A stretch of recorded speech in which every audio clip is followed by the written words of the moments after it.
People often ask me if there are any strict rules to follow when you're communicating with animals and nature. And my answer to them is pretty simple. Hi, my name is Akshaya. I'm a nature and animal communicator, which means I can speak to plants, animals, and other species and have two-way conversations with them.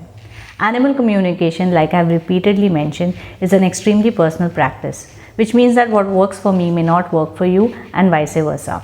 So every communicator has their own ways of communication. While the concepts fundamentally remain the same, the way we do things may differ. So for example, I like to make my conversations very casual and I like to see them as I would talk to any other human. This way, it has become an integral practice for me and I don't need to put in a lot of effort into communication.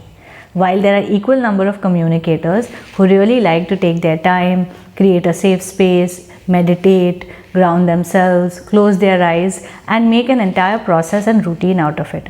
There is no right or wrong practice over here. It completely depends on what aligns to our energy and what makes us get good quality information from the animal while respecting the boundaries and ethics of animal communication. So if you're looking for strict rules, let me tell you there are none. There are a few things though that I follow. Number one, I ensure that I am grounded. If I'm stressed out with something, if I'm not feeling too well, or if I have very strong emotions about a certain issue, I do not hesitate to ground myself. However, it's not something that I do before every communication because I've noticed that it may often lead to me feeling more blocked rather than me letting the communication flow freely. Focusing on grounding or rather hyper focusing on grounding often leads me to think more about how I am feeling rather than openly listening to the animal. So when I do realize that I am not in the right state of mind, I completely avoid the communication and do it at a time where I honestly and genuinely feel like I am able to communicate.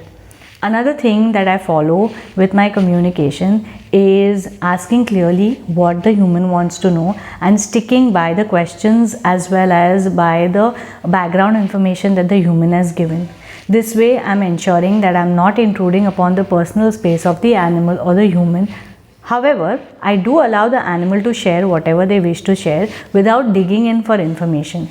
So when I connect, the intention is very clear that I am open to listening to the animal. This is important because oftentimes we may not look for specific information, but there is a sense of curiosity in us to know more, and the animal may pick up on the curiosity and we may get information that is uncalled for. So it's very important that we stick to what the human wants to know because that's the ethical way of doing it.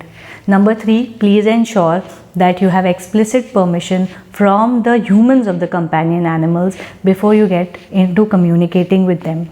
No matter what the case is, it's mandatory that we have explicit permission from the human because that is extremely important when it comes to animal communication to make it as ethical as possible. It is a matter of our integrity and our professional ethics. Even if you're just doing it for practice, ensure that there is explicit permission from the humans of the companion animals. If you're speaking to free animals, if you're speaking to community animals, if you're speaking to birds that come to your window or free trees and plants, you can communicate at any time. But companion animals and plants must be spoken to with explicit permission only. This is something that I follow strictly and I would urge all of you to do the same. Of course, we will have these urges to talk to so many animals around us, especially if we have just started out, but it's very important to ensure that we don't do it. Just the way we don't start talking to anyone and everyone we see on the street. We keep it to those whom we need to speak to or we have to speak to, right? So the same thing is followed with animal communication. Another thing I do follow is not to have any set agendas for the communication. No matter what the human has asked for, my focus is on listening to the animal rather than driving the point the human wants to make. Of course, as a communicator, I will negotiate, I will understand the animal's perception on the topics that the human needs to discuss, but I avoid trying to drive that agenda and convince the animal or force the animal into doing something, because that is really not respectful for the animal and it may reflect in the way they communicate with us and the kind of information they are willing to share with us. So these are few rules that I follow. Other than that, how you do it, when you do it is completely up to you.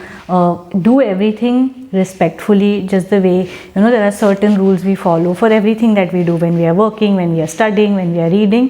Have a few guidelines for yourself, but don't get too overwhelmed or bogged down by these. Let it flow freely, because that's how you'll receive authentic information from the animals.